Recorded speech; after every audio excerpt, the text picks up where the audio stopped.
this just for me to peruse Toronto Maple Leafs baseball history? You're getting gifts here, okay? Am I really? Hang in there. You're gonna leave with so much swag. You're gonna be. Nancy will be guy. begging me to have you back next week. Okay, here we go. What up, Mike? Toronto. VK on the beat. Check. I'm in Toronto, where you wanna get the city love. I'm from Toronto, where you wanna get the city love. I'm in Toronto, like we wanna get the city love. My city love me back for my city love.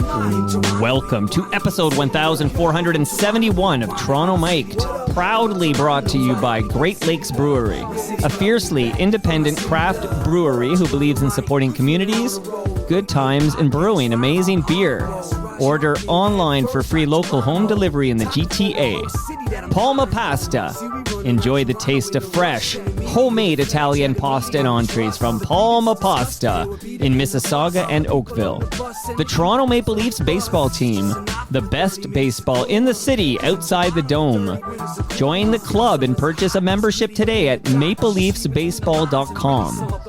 RecycleMyElectronics.ca. Committing to our planet's future means properly recycling our electronics of the past. The Advantaged Investor Podcast from Raymond James Canada. Valuable perspective for Canadian investors who want to remain knowledgeable, informed, and focused on long-term success. Season 6 of Yes, We Are Open, an award-winning Moneris podcast hosted by FOTM Al Grego. And Ridley Funeral Home, pillars of the community since 1921. Today, making his Toronto Mike debut is Steve Patterson. How's it going, Steve?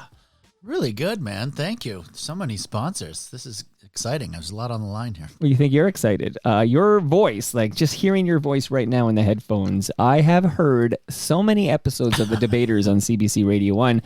I was always wondering, are you like an AI creature, machine learning, but you're a real guy? Yeah, no, I'm not AI. I'm RS, real stupidity. That's what I'm going for. Authentic.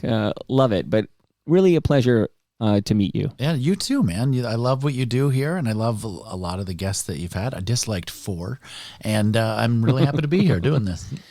What took this so long? Like, why? Seriously, because I won't dox you, except you're not a long drive, okay? You know, we'll get to Dan O'Toole in a minute, but that man drove from somewhere near Orono. I don't know if he was in where he was, in the Kawarthas somewhere. Like, he told me the drive almost killed him, like literally. But you had a short drive. Why is it episode 1471 that you're finally, showing up in the basement here? I think it's because I was born in 1971 and I wanted there to be synergy. So it's all come together at this one. That's a good answer. So what is life like on the other side of 50? How is life that side of 50? You really do forget. I just had, my wife had some people over and had put out a nice little cake with a 5 and a 3. And I'm like, who's that? Who's that for? I stopped counting a while ago. So now I think I'm at the age where I will lie about being older, just so people are like, you look great for 63. Right. Yeah. Because, 67 today. That's a good move, actually, because you look fantastic for 67. Thanks, let me be the first to tell you that. But I ask about the 50 because I'm going to hit it in a couple of months. I'm going to hit 50 because I'm a 74 baby. And, I just we just did an FOTM cast, which is for the real heads out there. So, Steve, I don't know if you'd qualify for that, but you are now an FOTM, so congratulations. Thank you. But he just hit 50, and we were talking about, the symbolic, significance of being, having your age start with a 5. It just feels different than your age starting with a 4. Like, now you're getting old. It does feel like it should be a milestone. I'll tell you what happened for me to take the sting out of it was during the pandemic, so there was no option to celebrate it. So it was just me and a bird staring at each other. Well, let me get this out of the way before I read some notes that came in from some people, that are known to this listenership for sure, including the name I mentioned off the top. But let me just invite you to my 50th birthday party, Steve, because it's going to be at Great Lakes Brewery. Oh, well, then I'll be there. June 27. From 6 to 9 p.m. That is the South Etobicoke campus, not the GLB Brew Pub, which is at Queens Quay and Jarvis, where I'm going to be Thursday night to hang out with Joe Bowen because there's a new Holy Mackinac beer from Great Lakes. I love it. Is it here? No, because it launches Thursday. And it's like limited release. I don't even know if I can get my mitts on one, but that's Thursday night. But June 27 is TMLX 15. Steve, it would be amazing if Steve Patterson showed up to this event. You'd love it, and you'd get your first beer on the house there, and you would be fed by Palma Pasta. Like, you get a full Italian meal on the house, and it would be great to see you. Well, it sounds pretty amazing. I just have to check with my wife and see what's going on. But Okay. if I can make it, I'll be there. Okay, and there is some beer going home with you today from Great Thank you. Lakes. Thank you. I love the Canuck. Yeah, the flying Canuck. Yeah, the Canuck Pale Ale. Yeah. Yeah, that's their It's staple. not flying, I guess. Maybe I was flying last time I drank it. Well, if you drink enough, you'll be flying. That's the pledge they make. And also, since I mentioned Palma Pasta, I do have a large lasagna in my freezer for you to take home as well. Oh, my God. Thank you so much. I told you there'd be swag. This is already the best interview I've ever done. We're not even done yet. I'm going to save the rest for later. But Dan O'Toole did write a note when he heard you were coming on. Okay, Toolsy, yeah. which his return to Toronto, Mike, which was only like last month, Yes. was amazing. Like, how many questions do we have about like what the fuck happened there? And then he just answered them all. Like, it was Yep. amazing. How do you know Dan? I know Dan from Jay. So I met Jay first when I was hosting like a Canadian Screen Awards thing back when it was still the Genies or Geminis, I think. Yeah. And Jay was nominated for something, and then he won, and then he showed up on the newscast or sportscast that night with draped in it, carrying the thing. And I've always liked Jay since then. And then so he had me on in some capacity on the show, and then I just got to know him and Dan. And then Oh, you know what? is he calling in? No, that's a clip of. Did you listen to CFNY back in the 80s? Of course I did. Okay, yeah. so Jim Reed was the midday guy. So after Pete and Geets, you had Jim Reed. He went by the name JR on the air. And he just passed away. And tomorrow, which is sad. Shout out to Ridley Funeral Home. He left us too soon. He was a big listener of this program too. But tomorrow, and then we'll get back to your Dan O'Toole story.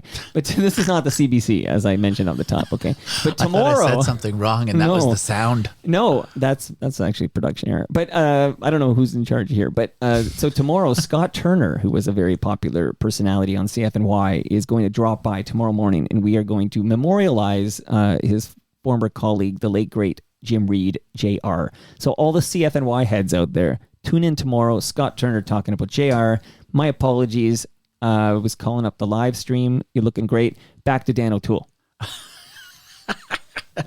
Well, I went to do, so I did their podcast, Jay and Dan's podcast. Right. And then I was randomly in LA when they were down there with Fox. And so I did their podcast down there, but I thought it was going to be, kind of very, very bare bones, scaled back like down here. And I, for some reason, thought it was at a house. So I showed up but it was on the Fox Studios lot. And I showed up in shorts with no identification. And they had to your Canadian friend is here. Jay, Dan. But then Dan went. They ask you a question like, can you name 3 tragically hip songs? And if you can't, they know you're not his Canadian friend. The only question they asked is, what kind of grown man travels without identification? I'm like, a Canadian comedian. That's it. But then Dan went the extra mile, literally, and met me on the boardwalk, rode down on a bike and met me on the boardwalk for a drink when he was still drinking. Right. And apparently he drank a lot. So he did. I heard that. Past tense. But I bonded with those guys. I really like them. So. And he wrote in his note was a great human. I don't know if he's talking about himself or you. It's unclear, but he might have been confused. Yeah. One of you is a great human. And a couple more. Indigo Mirage on Twitter wrote, F and A. That's like a clean way to say fucking A. Because you kept well, now you've ruined it because you said the real one. I know. Well, I'm not on the CBC right now. Right. F and A. Again, I exist for puns. He's doing God's work. And this ties into what Al Grego, who is now hosting season 6 of Yes, We Are Open for Moneris. And I'll shout out the new episode later, but because I have another gift for you tied to that. But Al Grego writes, ask Steve if he's got the same pun writer as Ron McLean. So before you talk about puns with me here, right. I was going to pitch you an idea, like a pun off, because these gentlemen are all FOTMs. Ron Sexsmith, Ron McLean, Hawksley Workman. I love Hawksley, yeah. And now you. What if the 4 of you had a pun off? And I was like the moderator of this pun off. Any interest in this idea I just thought of last night? Here's the difference between Ron Sexsmith in particular is always out there online, and I love Ron, and I love all those guys actually. Ron McLean's, I think, needs some work. I think Ron's are. He needs your pun writer, which is probably you, right? It's true. Well, here's the thing. I do have. No, it's not. I have writers. I have writers.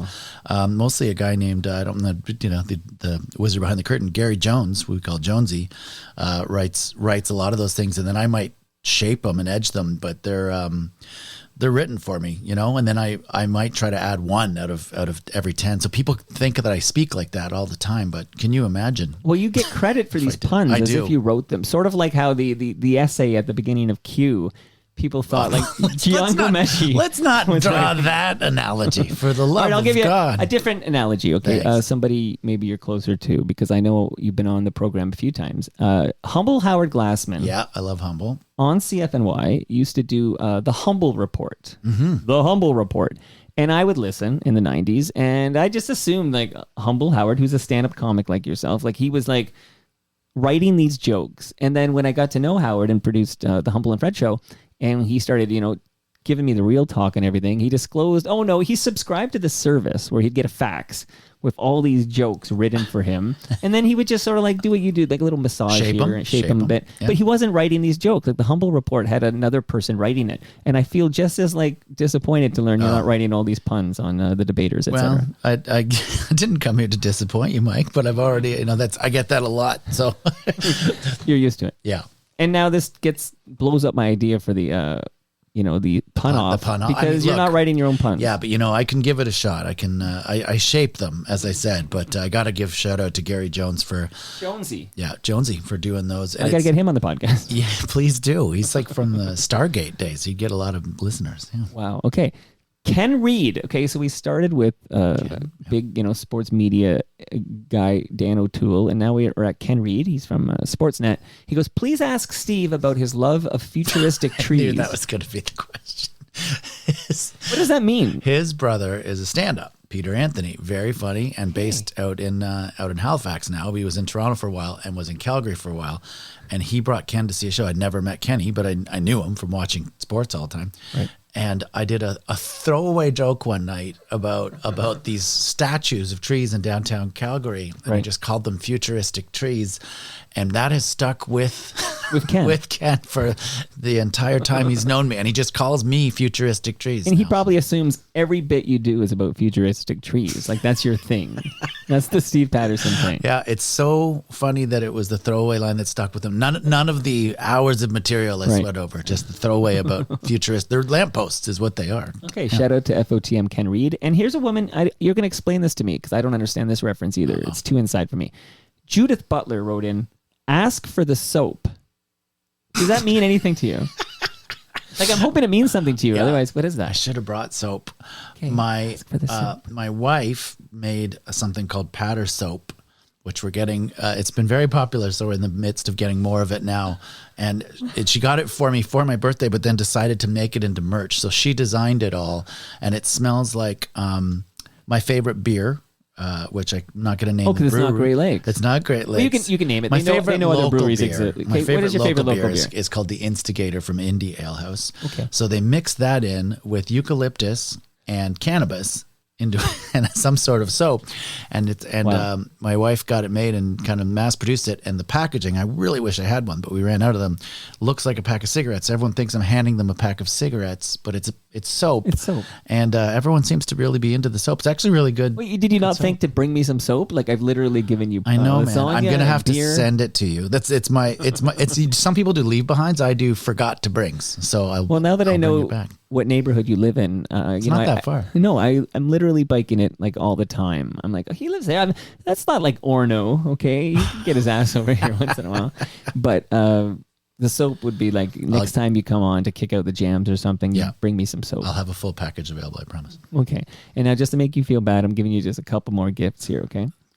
Well, firstly, Ridley Funeral Home, the official funeral home of the Toronto Maple Leafs baseball team, by the way. And they start their season May 12 at Christie Pitts. And I'm going to be there, and you should be there too. It's a measuring tape, man. Oh, you can measure what you wish. I love it.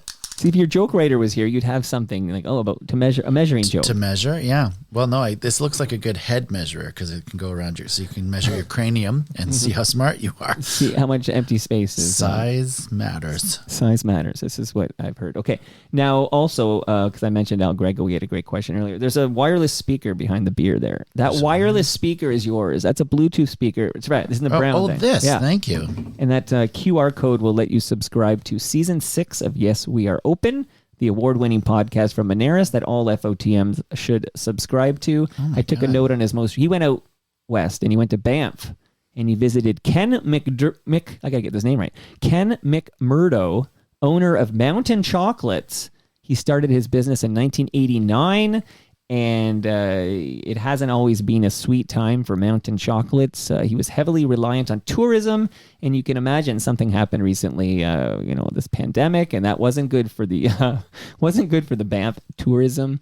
And some other challenges lately involve inflation and supply chain issues. And we're going to find out how is he managing. This is a wonderful conversation. Al Grego with Ken McMurdo from Mountain Chocolates. It is on season 6 of Yes, We Are Open. So enjoy listening to that on your new wireless speaker. Thank you very much. I'll listen on the way home, and I'll just measure stuff.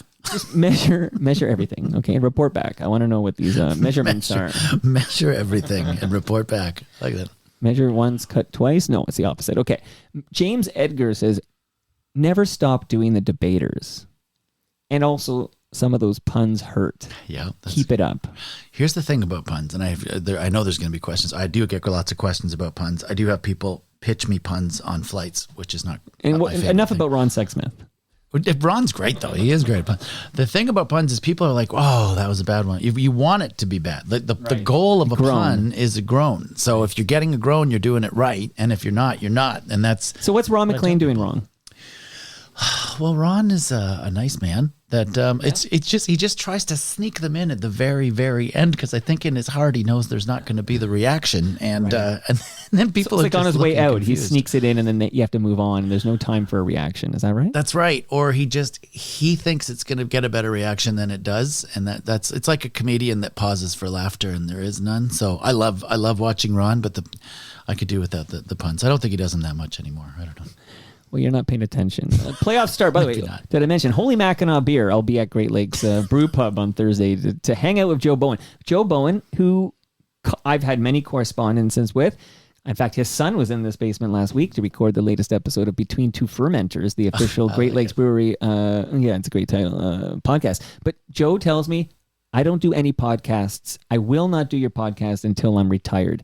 So he's got a hard no podcast rule. He seems very afraid he'll say something that will get him canceled or otherwise. Right. Well, my only experience with Joe, I think he's great. I'm a Habs fan, so my hockey season is over. Get the hell out of here. Yeah, no, my hockey season's over. It never started. But he was actually at a golf tournament that I was doing a show at many, many years ago, and he was doing the auction, and he was driving the bids up, and one of the things on the block was all the Masters champions was a picture of them, and he said, so the bidding was at whatever it was, and then he goes, you don't understand, you're all business owners, you all have big offices you bring people into, what you do is you take a picture out from the middle, you put your picture in, and then you let people sit in the office and stare at that, and you go, oh yeah, I won that, I don't talk about it, which I thought was a great bit. I like Joe a lot. No, Joe's great, and hopefully we hear some many a Holy Mackinac in this upcoming playoff season. So you're a Habs fan, so will you follow the Leafs, or what's your deal with the Leafs? I mean, I just can't get my heart in it. There's lots of friends of mine that are Leafs fans, but I had a Habs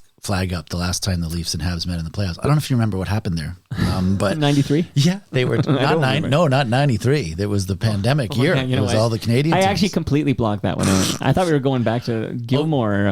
No, but Leafs were up 3-1, and my neighbors were running by and almost egging my house, and then the Habs came back and won. And I do have a vague recollection of this. I'll take your word for it, Steve. Okay, I'm looking right now at Wendell Clark. There he is. Because I was thinking of the previous playoff match. Well, it never happened. Obviously, we lost to the Kings. It was supposed to happen. It was so lined up that in my mind it happened. Okay, that's how fate it felt in '93. But we obviously never got to play the Habs in '93. That's what Wikipedia tells me, anyways. But anyway, I'm here to tell you, Wendell Clark. I'm going to just mention this, and then I'll give you this book gift. Then we'll be done the gifts, and we can talk about the debaters and Patter Dad. This is like Christmas here. I wore the only dad shirt I could find in my collection. It's who's your daddy with Darth Vader. So I just said I need a dad shirt. I said I'm going to wear this one. I like that one. I'm going to get you set up, buddy. You've got me so many things here. I'm going to wrap Patter soap in a dad shirt.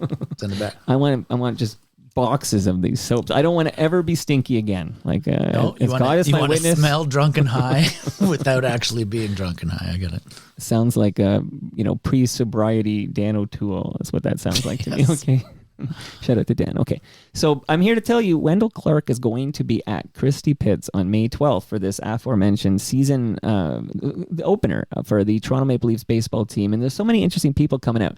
I've got Paquin coming out. I got Hebsy coming out. I got Peter Gross coming out. I got Stephen Brunt coming from Hamilton. I love Stephen. He's a good He's going to be there. Yep. I'm telling you, there's no ticket. Like, this is free. You can just show up in this and you're there.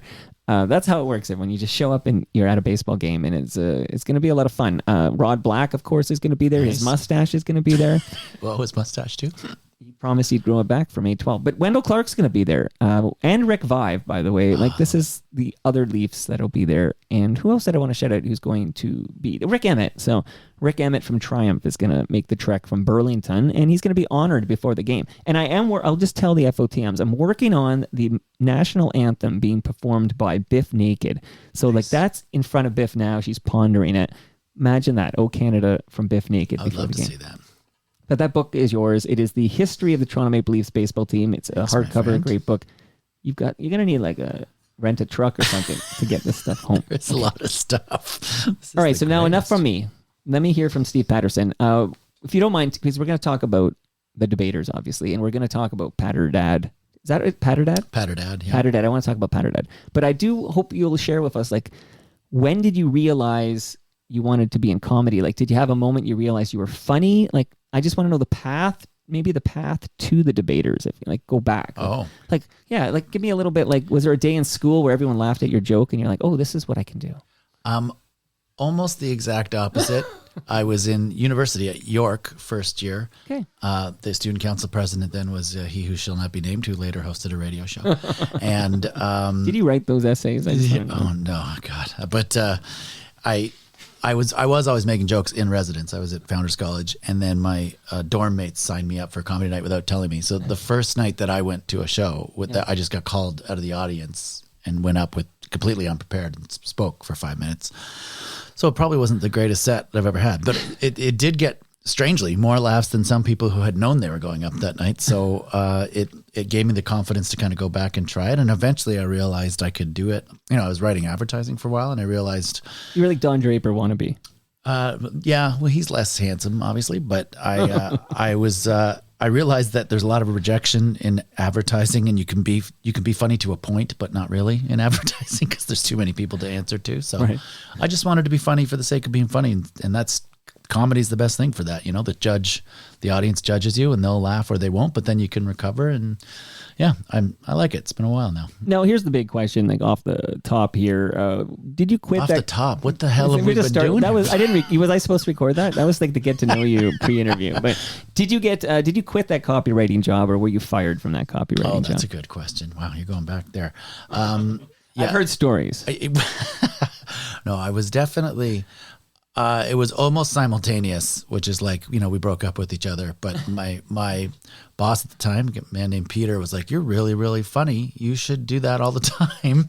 And but he gave me, what the greatest thing was, is he gave me access to the agency, knowing all the agency stuff, knowing that I would not be there in a couple months. So I had the best posters of any beginning comedian you're printing in the on their world. machines, Yeah, their ink? printing Oh. on the printing press and perfect. getting like senior copywriters to write my ads for shows. So it was a really nice transition. Actually, it was a lot of fun. So I shout out to Pete Tarpey if he's out there, from Taylor Tarpey. I'm sure he's listening right now. He could be.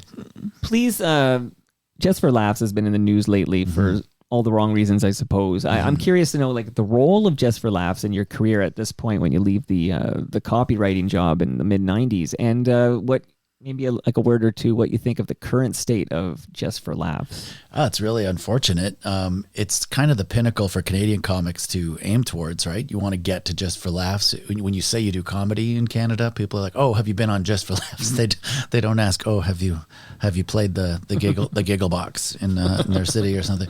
And you know, Just for Laughs is a great springboard for Canadian comedians, or was. So it's very sad in that way. But what they kind of didn't do, that I think they could have done better, is they didn't really get behind Canadian comedians and help launch them into other markets the way that they brought American comedians into here, because they kind of just listened to the American management, and they would bring whoever they wanted. So they'd have a marquee American name and then a bunch of Americans. And the number of Just for Laughs shows that I've seen a Canadian open for an American that they were funnier than is in the high hundreds. So I wish them the best. I hope someone steps in and gives Canadian comics something to aim for again. But the younger generation of comics, the current generation, the online, they really don't need Just for Laughs anymore. They build their own following online, right? And they can go, and you don't really need comedy. I don't want to say this. Comedy clubs are still necessary, but people can self-produce shows and fill up rooms pretty easily. So. I had a gentleman here very recently.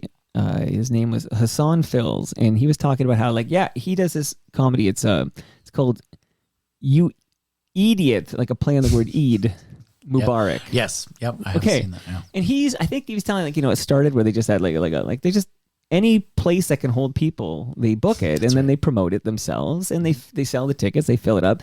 So it is interesting. This Just for Laughs, is it necessary? But back in the 90s, like the late 90s, I'm wondering, what role does Just for Laughs play in your career as a comedian? Like, I know you played in Montreal in 1999. Yeah, it's big. I don't want to belittle that. It was a very. But it was bigger. Yeah, obviously. And it was a traditional stepping stone where you went to the festival to meet people from outside of Canada to help you with your career. And most Canadians are looking to meet American agents, which I never was. And I was doing a set about my dad being Irish, and I got booked on an Irish tour. So to me, that was my goal of the whole thing, was to get over to Ireland doing comedy. So I owe them, a debt of gratitude for that. But the amount of American agents that come up and are in your face are, they're just as disgusting and slick as you would think. So it was that part of it I didn't enjoy, obviously. But, the people that can play the game the greatest are the ones that get ahead in comedy, not necessarily the funniest. So that was a good example. Okay, so you parlayed your way into a tour of Ireland, and yes. then at some point you got to play the not too far away from there, you got to play the Edinburgh Festival in Scotland. I did, but I didn't do a full run like a lot of comics do. I would fill in and do shows here and there, and it's a really fun festival to be part of, but it's a real grind on comedians because you're self-producing the show. You got to find a place to stay. You've got to rent the room yourself. Like, it's not what I would call a moneymaker for young comedians, and they're hoping to get booked to play around the UK. So as soon as I found out from my Irish agent, what's the goal of this thing, and they said it's to play around the UK, I'm like, I have no desire in that. So I don't want to do the rest of this, but I admire everyone that has a good run at Edinburgh. And as any fringe festival, you see some great shows that some of them later become big things. So it's great. And it looks good in the bio, right? Like sometimes you got to stick these keywords in the bio. Edinburgh right? Fringe, yes, yeah. There was a guy. Sorry, I'm going off. No, I like it when you do that. Sorry, buddy. Please continue. Do you really? I like the tangents, and then I try to bring us back. But I do like the tangents. This one is related. There was a Australian comic who I'd met in Edinburgh, and then I went and played Australia, and he had gotten the best newcomer, and I'm not going to say his name because I can't remember it, but he had gotten best newcomer that year in Edinburgh, and the news had traveled so quickly back to Australia that his whole thing was a very low key comedy set, but he had jokes in it. But all that the young comics saw was, oh, you just have to be low key, no energy. That's what people like. And I showed up to headline an amateur night in Australia, and everyone was so indifferent and had no jokes that I got a standing ovation at the end just by process of doing jokes. So I think the lesson was, don't listen to what others are doing. Do something yourself. Yeah, hoe your own garden. And I don't know. I was going to go into toe your own road. Hoe your own road. Toe your own hoe. That can get you canceled very quickly if you mess that up here. Okay, here, let's play a little. There's a show I want to talk to you about. I think the listenership are familiar with it, but let me play a bit of this if you don't mind. Hey everybody, are you ready to slather on the blather? From Studio 40, it's the Debaters! Now, here's the man who never blithers when he dithers, Steve Patterson. Hey, hello everyone, thank you. Thank you so much. Hello and welcome to the Debaters, the show where comedians compete and the audience chooses the champ. I went to a website where you can register to have a star named after you. So I'm proud to announce that Betty White will now be known as Steve Patterson's Hot Nana.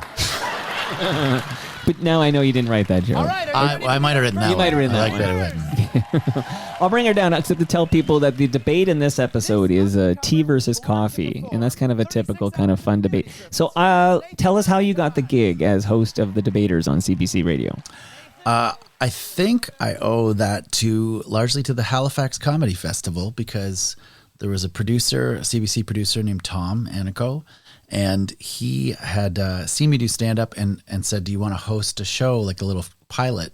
Yeah. Which I did out in Halifax and had guests on. Mark Critch was one of my guests. And It's a big name. Yep. He wasn't at the time, but he became it. And Mark Forward, my buddy Mark Forward. Also a big name. Yeah. And shout out to the Letterkenny podcast, The Produce Stand. Absolutely. Yeah, he's great. Him and Jeff too. Anyway, so I was doing that, and the pilot, that pilot didn't get picked up, but Sean Majumder, a few things fell into place. Sean, who's great and is a buddy of mine, was moving to the States and couldn't commit to the show. And Sean himself was like, you should get Patterson to host it. And the producer said, I just had him post another thing. So they had a few guest hosts, I think, but then as soon as I did it, it kind of stuck, and I've been doing it ever since. And it's been way longer than I thought anything would go. So, but it's still a new, fresh show every time, so I still like doing it. So 2007, is that when you become the debaters host? Approximately? It sounds right. Okay, well, Wikipedia had 2007. Yeah, it's I'm at about year 18, so it's pretty close. Yeah, 17, 18. Okay, and speaking of Wikipedia, I'm here because we have a Wikipedia editor named Rosie Gray T.O. who listens to every episode of Toronto Mic'd and then makes edits based on what, the talent like you clarify. So, I love it.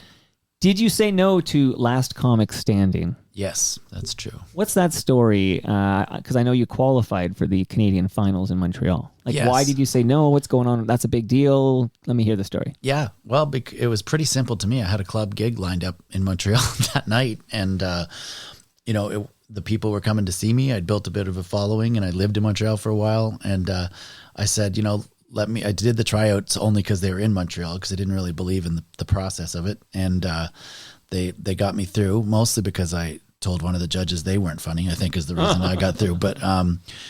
But they said, yeah, you have to be here now. You're in holding, and then you do the show tonight. And I said, well, I can't be in holding. I have a show here tonight. And they said, choose between that or us. And I chose the local show. So it was a pretty simple answer to me. Good for you, because there are probably many a comic who would not say no to Last Comic Standing because they're thinking about American TV. For sure. And I respect that. Maybe it was a boneheaded move on my part, but I'll tell you, the club owner, Ernie Butler, really appreciated me coming to his club and foregoing that. So it was a no-brainer for me at the time. And I think it still is, you got to take those chances to jump through hoops, I guess. And then you got to dance with the one that brought you.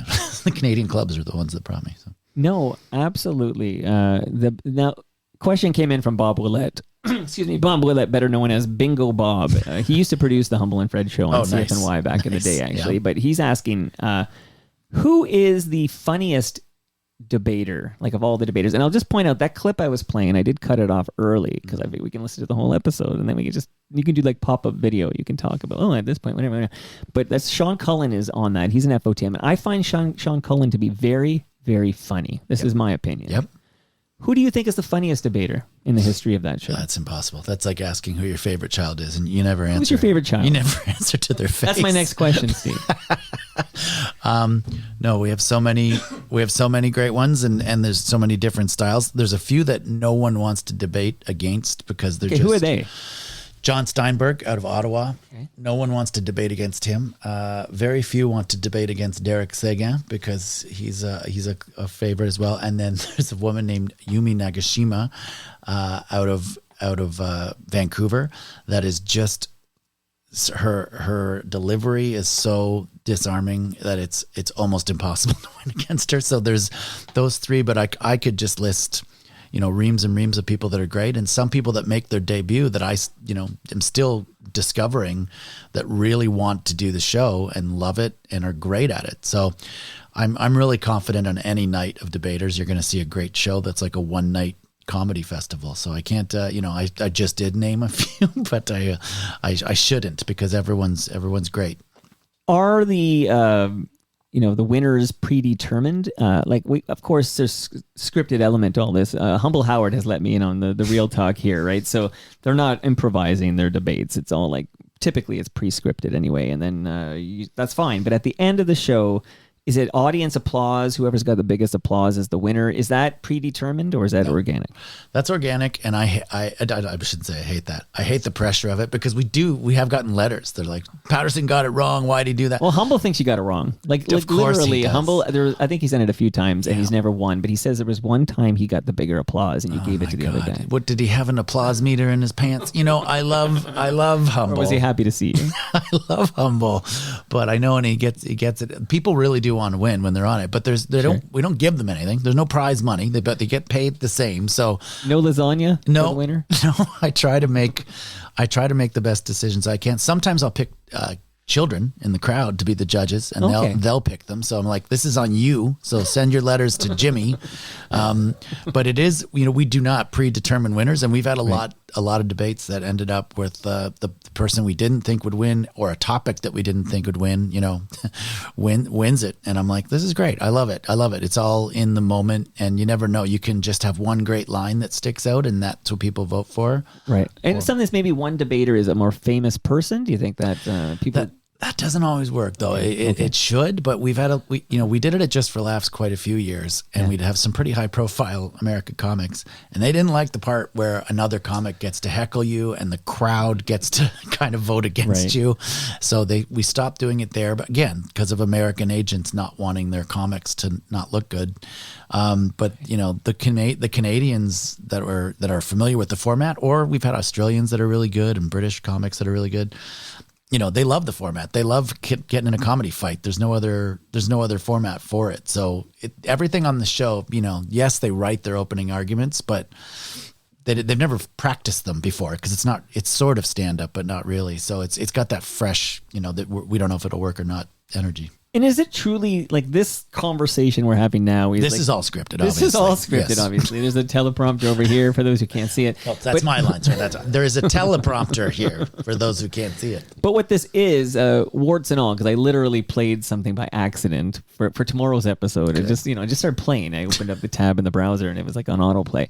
But this is live to tape. So like as you're in the room as it happens with the music and everything. As It Happens is another fine program on CBC where I do love how your mind works. I've loved trying to keep up with it. Right, but it's all going to be packaged up, and then Dan O'Toole's going to listen in Orno, and he's going to be like, "Oh, that's how it happened on the floor." Like, there's no edits involved. But when you record an episode of The Debaters, is it all as it unfolded, or will you have redos and edits and stuff for the radio broadcast? Very, very few. The best part about our show is that we kind of leave things in for the most part. Like we tape, we want to get 20 minutes for a debate, and we tape like less than 30. So there's not a lot of room for air in there. And we just leave some of the mistakes in because we don't want it to be overly polished. And by the way, just so everyone knows this, I do not hear the debates beforehand. And that's something that they wanted me to do it when I started hosting. I said, I don't want to do that. I'm not an actor. Because then you have to really fake it. Like, you want to act like you're hearing it for the first time. You don't want to fake it. Yeah, no, I want to be an audience member, essentially. With I'm not recording this conversation, but when we have this for real, you're going to hear me faking it when I'm going to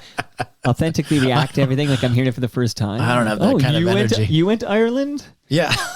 My motherland? Okay, shout out to Ireland. Beautiful. Absolutely. Okay, so you're not answering who's the funniest debater, I'm I'm going to ask you a question you might be able to answer as you. Is that coffee or tea, by the way? Because that was the debate I was listening to today. Oh yeah, this is it's coffee from down the road. You can get a nice bakery down the road here. Okay, beautiful. Because I think Sean Cullen was arguing for, I can't remember. But anyways, I listened to it and I'm like, yeah, this is an enjoyable. Like I usually listen on the actual terrestrial radio. Believe it or not, I have two radios in this house, and they're both set to 99.1. So there you go. Okay. Lovely, classical. Yeah, there you go. I'm the last man standing. That's another show completely. Last comic standing. Okay, so Bob won't get his answer, but my question is, do you, off the top of your head, do you have an idea of what comics have appeared the most times? Because obviously there are some returning comics, but there's probably a comic who's been on the show like 200 times or something. Do you have an idea off the top who is the most frequently appearing debater? Oh, I don't know who it would be, but that we have a stable of certainly top 5, 10. Derek Seguin, again, is requested a lot. People love Derek. People love Dave Hemstad a lot.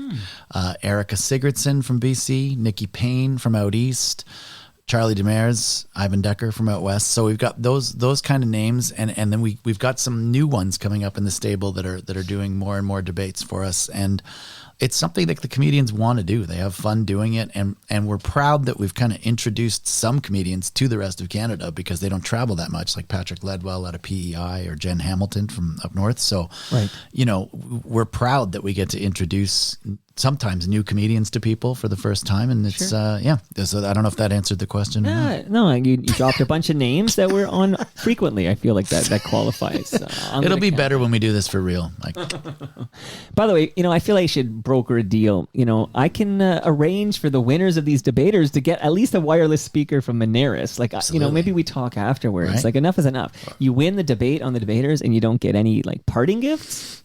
That doesn't sound right to me. Well, we do pay them to appear on the show. Okay, now we're learning some stuff here. Right. How much money do I get for being on the debaters next Sunday?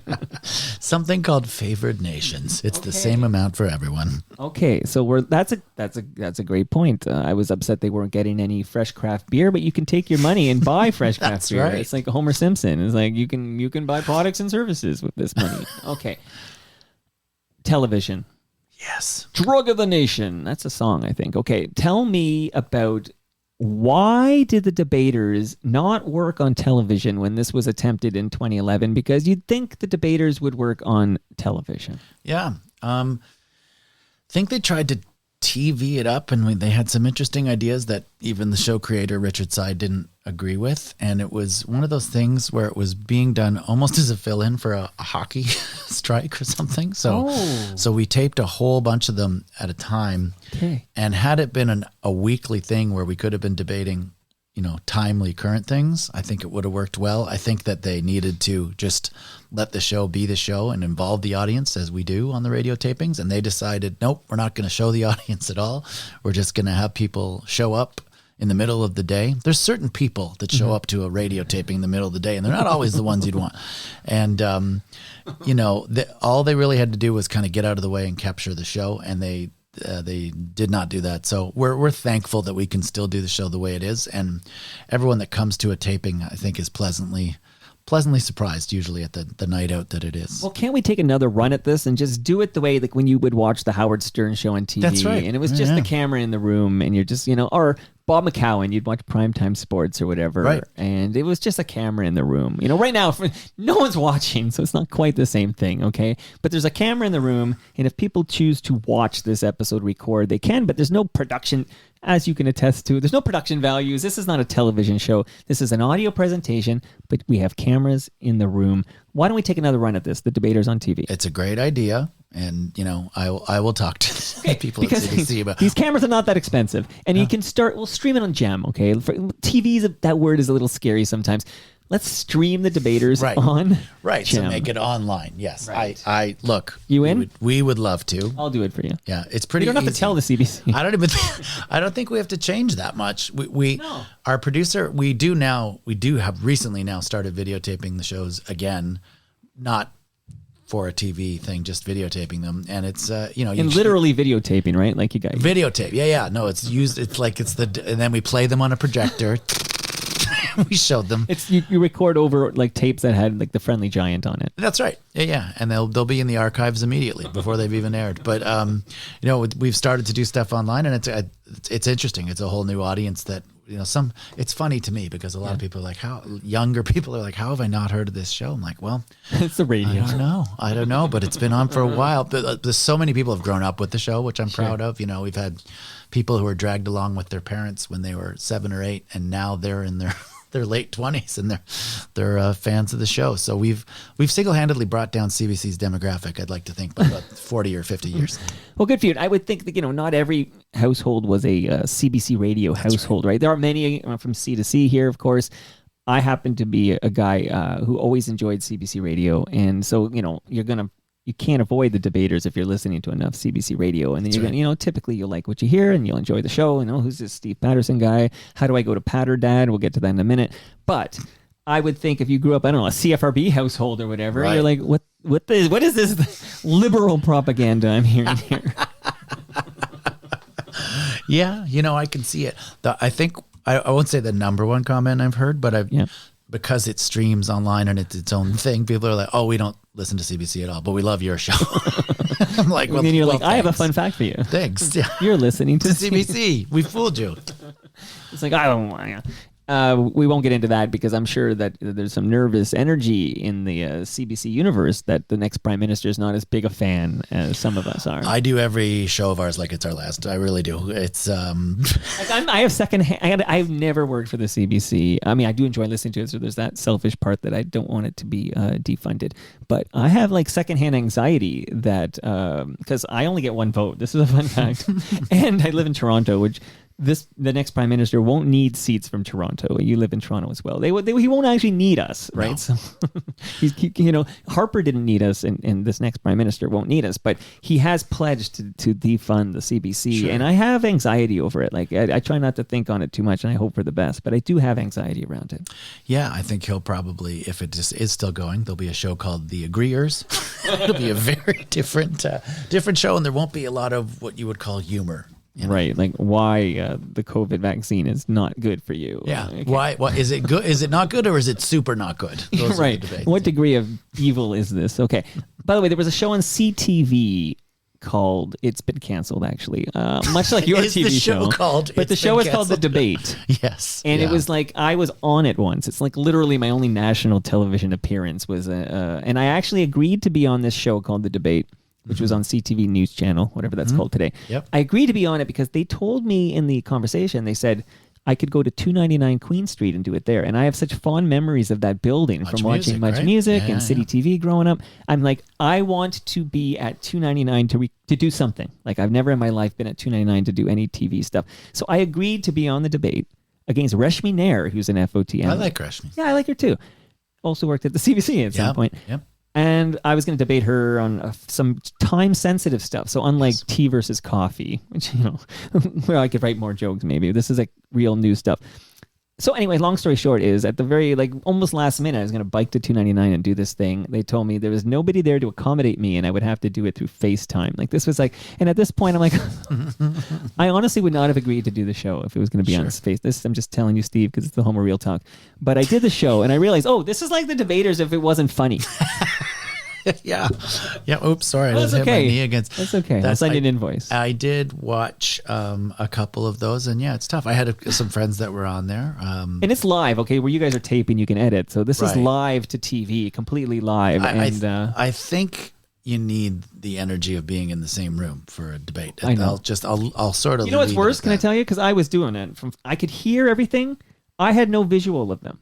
So I'm here. It's like a phone call. That's the worst thing I've ever heard. Yeah. So I'm like, and again, I was supposed to be at 299 for this, but I'm here. I'm doing it. I can hear, so I can hear when they're doing commercial breaks, and I can hear when the host is setting me up, and I can kind of, not that I have, they're lucky. I'm so good at podcasting. I can do this on the fly. And I did try to do some jokes, and I think it turned out fine. But the fact I couldn't see them and I could only hear them, terrible. It was not fun. And they asked me the next day. I think I got a note from a producer that said, "You were great. We'd love to have you back." And I wrote, yes, I will come back, but my condition remains. I want to do this at 299 Queen Street. In the same room as the person. Needless to say, this is now a canceled show, but they could not accommodate me. I don't think anyone ever did it at 299. Maybe the host. No, and I don't even know that the host did. And it's, look, I feel for everyone in the latest round of media layoffs there at that place. It's really tough to get quality content of any sort. Journalism or comedy on the main networks now, because I don't know what they're doing, and their numbers are dwindling. So that's too bad. But we're going to keep as many people laughing as we can while we still have a format. Well, keep on the Patter Dad thing, because Pierre Poilievre can't take that away from you. That's right. That's yours, baby.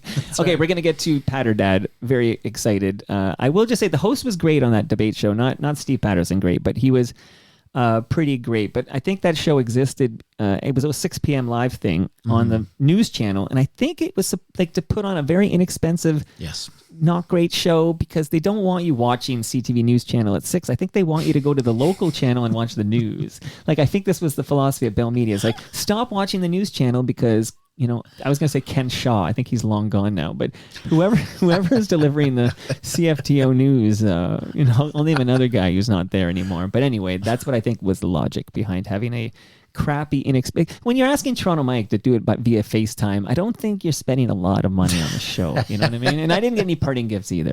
No, this is already, but just the production value of just what you've given me, just this tape measure. The tape measure is worth more than everything I got from my debate appearance. Okay. Steve Martin. Yep. Funny dude. Has good taste in comedy. Just before we get you to current day stuff and Patterball and leave the debaters here, I did read about your Just for Laughs comedy that you actually got some high praise from Steve Martin. Yeah, that kept me going, to be honest. I was at a point where I was wondering, should I keep doing comedy at this point, or should I just try something else? And I was doing Just for Laughs I'm not sure what time it was, which gala. I think I'd done maybe 2 galas before that.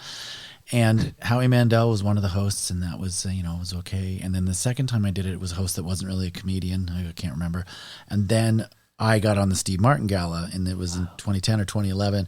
And I really wanted to do a good job on that show. So I put, a lot of work in and got to practice it, and we weren't even sure if we were going to get to meet Steve Martin because he's in a different place backstage than everyone else, but he called me over and I got to chat with him after. Wow, and that's like Johnny Carson calling over the stand-up. It is, and I just his comment was, if I knew that he said on stage was, if I'd known he was going to be that good, I would have canceled him, which is what you want to hear from Steve Martin. So that was a huge highlight for me.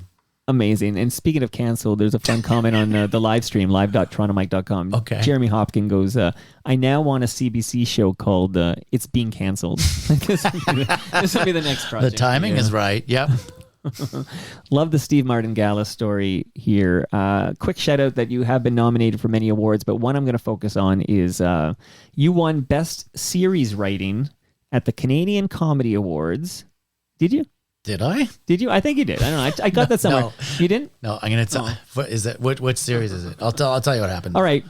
The series you'll tell me in a moment, but I'm going to read a question that came in from the host of this series, the star of this series. Okay. Yes. FOTM John Doerr wrote in from Juneau, Alaska. I once asked him. This came up in a recent episode. Do you keep your Juneau in Juneau? That was my question. Lovely. I think that's worthy of the debaters. Okay. Good question. Ask Steve Patterson. This is John Doerr talking. Who I think is very funny, by the way. I love John. Well, you better hear. He's going to ask Steve Patterson why he didn't silence his cell phone when we were on a very somber tour of the Anne Frank house in Amsterdam in 2006. That's a pretty deep cut, but I was sent to do shows for, I'd say our troops, but it was a military station that was in no danger. Well, in Amsterdam, they were probably getting high. Yeah, it's true. They were there to guard marijuana, probably. So it was John and I and another very funny comedian named James Cunningham, who I think was there to make sure we got to the gig. James is funny, but we knew he wasn't going to stray too far. John and I, partook in most things that Amsterdam has to offer. So we were, we had some champignon, and then we went to a weird Dutch improv show, and then we ended up at a local bar that had lights from the airplane hangar go up every time a song ended. So it was a fun evening. But sure. Then I guess it was the afternoon or the next day, John and I decided to go to the Anne Frank Museum, as you would, and it was the days of like flip phones, and so Motorola. It was right at the part of the tour, and then they discovered the hidden wall, and the Nazis came up, and my phone goes off in the dumbest ringtone, ding ding ding ding ding ding ding ding ding ding. Oh my goodness gracious! Even John Doerr, who will go along with most things, and is one of the funniest. That was a bridge too people. far. He just looked at me and shook his head, and so I knew it had gone too. And then I could only think to say, I guess it's a good thing she didn't have one of these, and no one liked it. Which is a great line, but completely inappropriate for that venue at that moment. Yeah, just the wrong time. But only John could bring that up because he's the only one that knows that. Well, it's funny, as I just did some further research because I have a crack research staff. It turns out, okay, you did not win the award I was giving you credit for. You have won. I just want to give you credit. You have won for Best Male Stand-Up at the Canadian Comedy Awards in 2011. Like that happened. And you won Best Male Stand-Up in 2013. Yes, so you have won. Those things But in 2008, Steve Patterson won for Best Series Writing for the John Doerr Show at the Canadian Comedy Awards. And that Steve Patterson is actually a different human right. being than the Steve Patterson I'm speaking to right now. That's right. That's Steve Dillon. He goes by now. His real name is Steve Patterson, but he got into comedy after I did, and then he would show up at gigs, and people would look at him like, "You're not Steve Patterson," and he changed his name because of the confusion it was causing, and I wasn't going to change mine at that point. And I love Steve, but he wrote on the John Doerr show. So when you said John Doerr wrote in, I thought he was going to say, "Ask him about writing for my show." Well, it's too funny that another Steve Patterson won for the John Doerr show, and John Doerr had this experience with you in Amsterdam. Like it is it just reminds you how small the Canadian comedy landscape is. It really is. And I lived in an apartment a long time ago when I first came to Toronto. And then it turned out just through, of all the apartments there could be in Toronto that Pete Zedlacker, my buddy, another great Canadian comedian, had lived there before me because I got his mail one day. In the exact same apartment. Okay, on this note, so in this, I don't know how this happens, but I produce a show for Donovan Bailey, who ran the 100 meter in 9.84. Yep. This is in 1996. You might remember he won gold. Fully remember that. Yep. I'd be worried if you didn't remember that. Okay, so 9.84. Okay, and let's just take aside disqualifications and drugs and everything. Let's move that to the side because Donovan, by the way, who never got caught using anything and always was clean, and I've had 100 conversations with him. He's always run clean. Okay, so Donovan 9.84 wins gold. It was the world record at the time, 1996. Next week, Donovan will not be the fastest human in my basement. So Donovan comes over, we do a show, but next week, I have a gentleman in the basement who was clocked going 9.79 in the 100 meters. Like this is like this little, like I just want to go back in time, Steve, and like tell young Mike that, okay, one day, that guy who won gold, you watched win gold in Atlanta, he will be hanging out with you in your basement. But that same week, the guy you watched win gold in Seoul, Korea in 1988, let's ignore what happens a couple of days later, okay, Mr. Patterson? Don't let the facts get in the way of a great story. He did get clocked at 9.79, which was the world record. Then they stripped it from him for using steroids. We all remember. Ben Johnson is in this basement next Monday. Ben in the house. Nice. But Ben's in the house, and Donovan's not at the same time. I don't think they get along, to be honest. But Ben and Donovan, I think Donovan doesn't want that taint on him, right? Like, get that stink off me. Okay, so Donovan, Ben are both visiting me to hang out in this basement next week. I just think that's almost as big a mind blow as the fact that Steve Patterson from the Debaters is here right now. They are faster than me. I'll give them that, but I think I can be funnier. But Donovan's, I've heard him. He's a very engaging guy. Yeah, and he's going to be doing some work for CBC. Is he really? At the Olympics. At the Olympics? That makes a lot of sense. Yeah, and his podcast is called Donovan Bailey Running Things, and there's a lot of track talk, and Jason Portwanda was his co-host, and it's very good, so people should subscribe to that. What is Patter Dad? Can I just say, it's like watching a virtuoso paint all the information you get across and then come back to a question, because I just feel like I'm listening to the episode. I forget that I'm supposed to be participating in it, but it's brilliant. The magic of the headphones. What is Patter Dad? Well,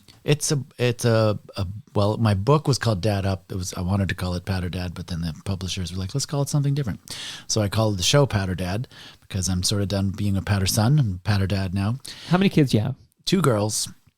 9 and 4. I had them late in life, so they're keeping me energetic. Okay, first of all, you only have a couple of years on me. Okay. I have an 8-year-old. Okay. So you late in life. It's not Ben Murgy late. You know what I mean? Or you know what? Breslin late. I was going to say Pacino. I was going to aim even higher, but yes. I'm only talking about people who've been in the basement. Right, okay? right. Okay, but you're not that old. I'm just here Thanks, to tell buddy. you. Okay? That's you said you were 67. I thought that was a joke. My next book is going to be I'm Not That Old, and then I'll die at the end of it of natural causes. But yes, Dad Up was the book. If I got that right, yes. And Patter Dad is the show. You're checking your notes? That's how we're doing it. I just looked at my hands at some crib notes there. But Patter Dad is something that, someone listening could buy a ticket and see Patter Dad. They could. And CBC gets none of that money, right? They don't get any of it. I just want to make that clear. Unless it's a CBC co-production. Does Pierre Poilievre see a penny? No, he doesn't. That's a good point. But in some of the markets I'm playing, they'd like it to be fully funded by him. So sure. But yeah, the next, I think we have it at Regina, actually, next I'm gonna break this story for you on this Okay. this podcast. Breaking story. So, a stinger or something? No, just no. give me the story. The reason that I wanted to start this particular tour of this show in Regina was because this is where our oldest daughter Scarlett started her life, not knowing it. My wife and I had a show at the Grey Cup 2013, and it was in Regina, and Saskatchewan was in it. So literally the biggest party in Canada. Right. And they won. The riders won that cup handily, and my wife and I celebrated like everyone does. And then I had to fly off to Arizona to do a show the next day. And then Nancy told me she was pregnant. And after I realized, good, the baby doesn't look like any of the Hamilton Tiger Cats, then we celebrated. So it's a kind of a full circle moment to come back and do my full show about dadding in Regina. You got vagina and Regina. Come on! I didn't want to say it, but That's is a too good easy, rhyme. right? I'll fix that in post. It may be the first edit in the history of the podcast. That is a good rhyme. I often say that town is too close to the other word. They should have named it Runt, which doesn't help. Yeah. Okay, but those jokes, like when those Patter Dad jokes, they're gonna be like for grandma, right? No, listen. Here's the how thing. risque does it get in Patter Dad? Here's the thing. This is I'm on a course. I'm on a mission with this particular show. Is everyone hears the term dad jokes and they think they're bad jokes. They think they're puns, which again, puns aren't necessarily bad jokes. They're intentionally bad, and then they become good again. Groaners. But dads can be funny, and these jokes I like to think are pretty funny, and a lot of it's written on real material from my kids, and then I just kind of add on to it. So I'm out to prove that dad jokes can be funny. Just because I'm a dad doesn't mean I can't be funny anymore. And this show is a lot about family life, but then there's also stuff about just being an old dad to new kids and everything that's going through. And I still get to do stuff about what's going on at the time. So the show is never quite the same twice, the live show, but the album's always the same because it's recorded. Okay, well that would make sense. Imagine if it's different each time. You could. If it's a little streaming, you could do that, right? That's you true. Could just patch it. I know that's a new thing now. When an album dropped in our days, Steve, that album was fixed. That's the album. But nowadays, like I hear about patches. Like literally, it's like a software patch. So it's like, who will I pick on? Let's say Jay-Z drops an album or whatever, and he's added a new verse to this one, or he's changed this one there, and in real time, these patches are applied to the stream. So it's like a living, breathing organ. Isn't that interesting? You could have jokes that are very time sensitive. You could be, I heard Donald Trump fell asleep in court last night or whatever. Yesterday, you could have evergreen content with patches. Well, I'm going to talk to my people at Comedy Records about that because Steve Patterson, you could literally Steve Patterson. I could become a new thing. I could insert myself into other comedians' jokes. I like that. That's how you get Gen Z, man. You can't just rely on these Gen Xers. I'm already boomers. going Gen AA. I'm already on to the next generation. The tiny batteries of humans. Where can we find out? Like when you said the shows are coming up for Patter Dad, are there any GTA shows coming up? Like, where do you want to send us to? Not yet. Find GTA will be in early 2020, whatever the next year from this one is. Thank you. But I'm going to go out west. Like west, like Vancouver Island, I'll be by real west. by the end of the year. Not like El Grego West or in Banff. real west. So yeah, the dates are coming up now. We're just kind of putting them in for the rest of this year, and then early 2025, right? The next year, yes. Correct. We'll come closer to. Do you know where you are right now, Mr. Patterson? Not always, but you're so capable that I don't have to. I'm in a basement with a weird goalie mask. What could go wrong? You're safe here. You just blink and SOS code in the camera here. I have a song I'm going to play. Of course. And I have a question that came in from Glenn, which I think is potentially very interesting. But just before I ask the question and then close with the song, I am going to let you know about a podcast. See, this is tax season, right? So this is, I'm sure you know, in the Patterson household, it's, taxes are due at the end of the month. There's a great podcast from Raymond James Canada called The Advantaged Investor. And whether you manage your own financial investments or you have a person who does that for you, you get great insight, great advice. I know I learned a lot about the mix of RESPs and RRSPs and TFSAs. All this good info is in the Advantaged Investor podcast from Raymond James Canada, hosted by Chris Cooksey. So subscribe wherever you get your podcasts. And Mr. Patterson, I feel like you've got a drawer full of old cables, old electronics, old devices, maybe multiple drawers. Is that possible? Yeah, the junk drawer, I mean, it's certainly been overtaken. Absolutely. Everyone's got the junk drawer, but the electronics should not be thrown in the garbage when it's time for spring cleaning. You should go to recyclemyelectronics.ca, and then you put in your postal code, and it's like, hey, there's a place down the street from you, a depot we've accredited, where you can drop that off and have it properly recycled so the chemicals do not end up in our landfill. That's yet another assignment for you, Mr. Patterson. I love that. I'm actually going to do that because we used to just take it into Staples, but now that's for getting your license. Don't be so surprised you learned something on your Toronto Mike debut here, okay? Learning Patter a lot. You're going to learn about the Toronto Maple Leafs baseball team. You're going to change your favorite beer to Great Lakes Brewery. Yep. I'm going to measure dead things. What are you measuring over there? It's a casket? It's a measuring. It's live or dead. I'm going to Shout out to Ridley Funeral Home, okay? Shout out. Okay, the question before I get to the music, and then we're going to take the photo by the Toronto Tree. Dave Thomas called it the Toronto Tree, and I'm actually considering interviewing the Toronto Tree. That'll be explained later with FOTM Jesse Hirsch. Can I wear the mask? I could let you wear the mask. Thank you. Glenn writes in. Okay. So take this in, because I don't know exactly what it all means, but you might know, and I think it's a fair question. Glenn says, Mike, can you ask Steve why Canadian comedians haven't come out against the online harms bill? They've been awfully quiet on Twitter. Does he think the legislation will affect comedy in Canada? So I know I'm putting you on the spot here. I'm not editing this. So if you look dumb, that's on you. Do you have any insight, any ability to comment on the online harms bill?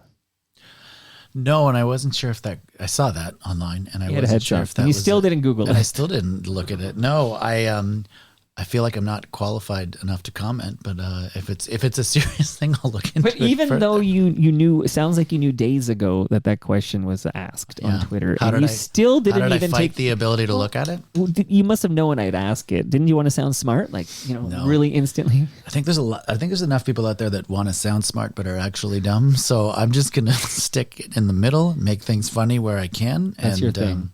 That's my thing. I would like to do more research about that if it's a real thing.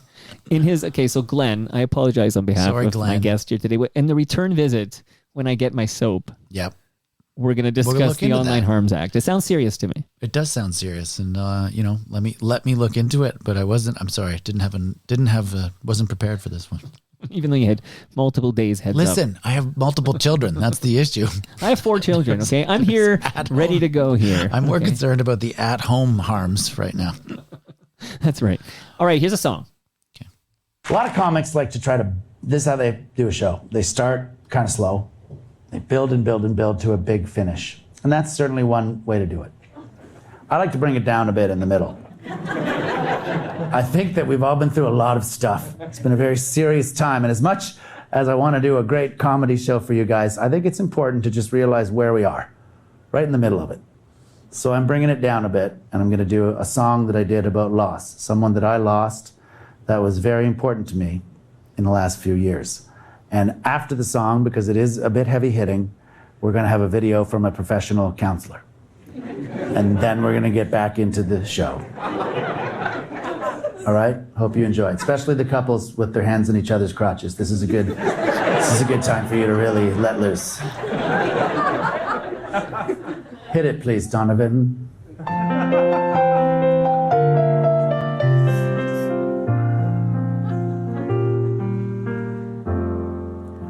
The first time I saw you, I remember so clear.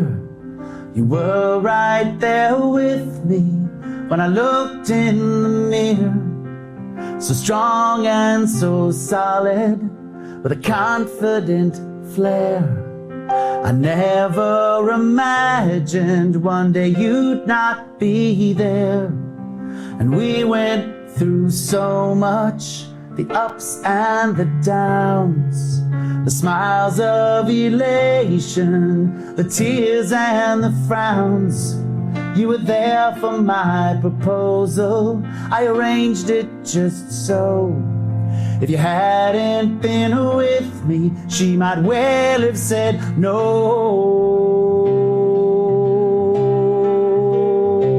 But she said yes, and you moved in with us, and we lived in bliss. We were blessed because she touched you whenever we'd kiss. And as long as we were together, there's no way we'd miss.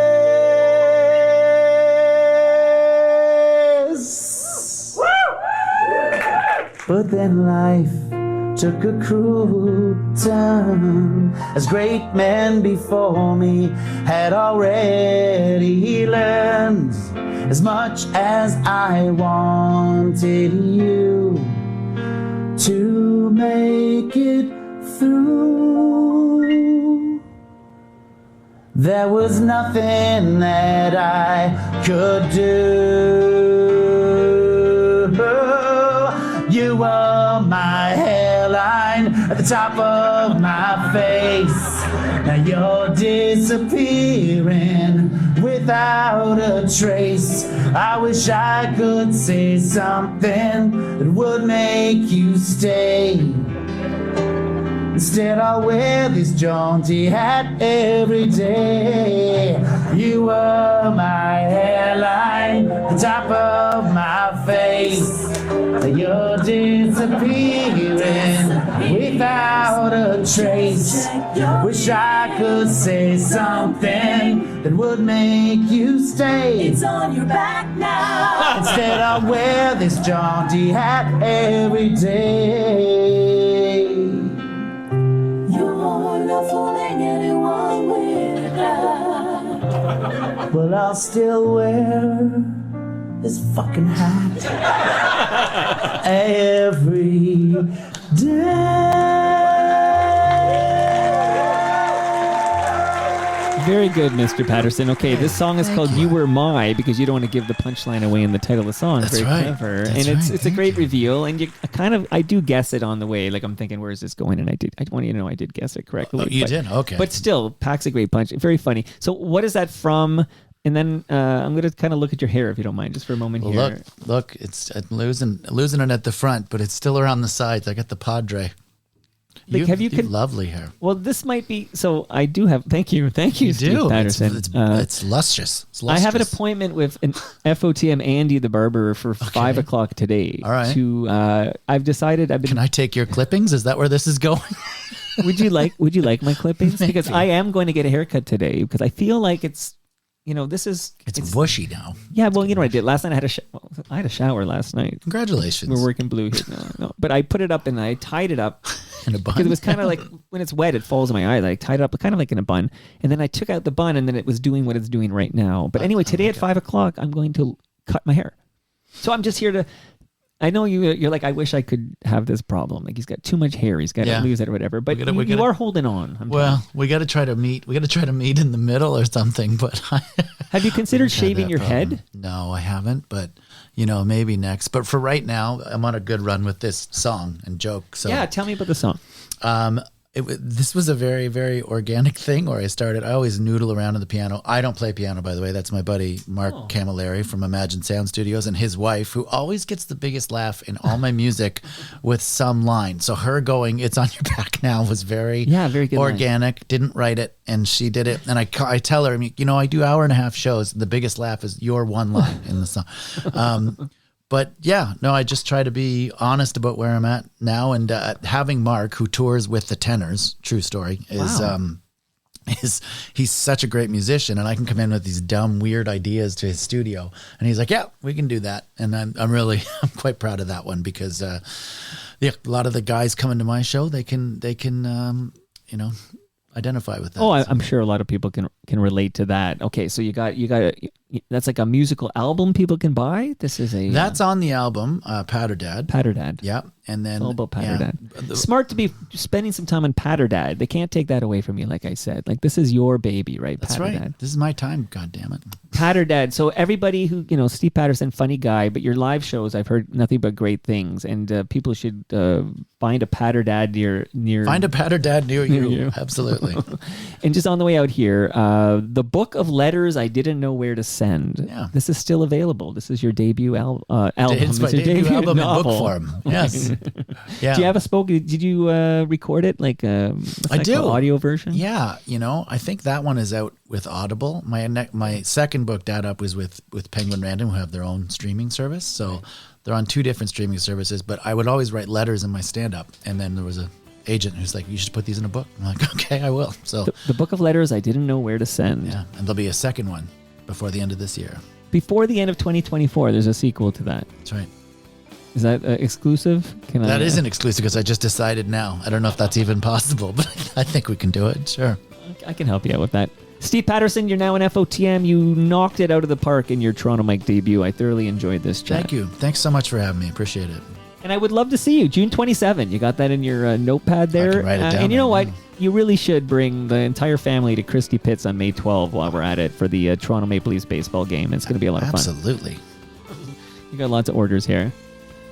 And that brings us to the end of our 1,471st show. Woohoo! What should I do for 1,500? Something special, or should I just treat it like a normal episode just to mess up the system? No, bring in... Bring in who? Who am I bringing in? Your 1,500th guest should be your first guest again. Bring it right full circle. All right, maybe I'll do a monologue. Okay. you can follow me on Twitter and Blue Sky. I'm at Toronto Mike. You are Patterballs. Patterballs. How does the CBC feel about that Twitter handle? Well, they're only finding out now. On all the other social media, I'm Steve Patterson, comedian, but on X, I'm Patterballs. But they're only realizing this now. That's the kind of they no don't wonder check they're endangered species over there. Oh, come on, get on the ball, everybody. Much love to all who made this possible. That's Great Lakes Brewery. That beer is really yours. That's not. Sometimes people at the end of the show, buddy. they're like, "Oh, is that for real?" I'm like, "No, it was a show prop. Give it back." I'm going to try to shotgun 4 at once. And get the Holy Mackinac beer, everybody. It's out, I think, Yes. Thursday. So, okay. Palma Pasta, they're going to feed us at TMLX 15. That'll be full when you leave because it's in the freezer. That's I'll be a full lasagna. shortly after. RecycleMyElectronics.ca. Raymond James Canada, they have the Advantaged Investor podcast. The Toronto Maple Leafs baseball team. May 12, everyone, be there with Rod Black's mustache. Moneris, they've got Yes, We Are Open. And, of course, Ridley Funeral Home. See you all tomorrow when Scott Turner drops by. He just retired from radio. We'll talk about why did you retire? Did you have to retire? Did you get retired? We're going to talk about the late, great JR from CFNY. We've got a lot of ground to cover. Why wouldn't CFNY play the Pixies in 1989? There's a whole bunch of stuff to unpack. See you all then. But I wonder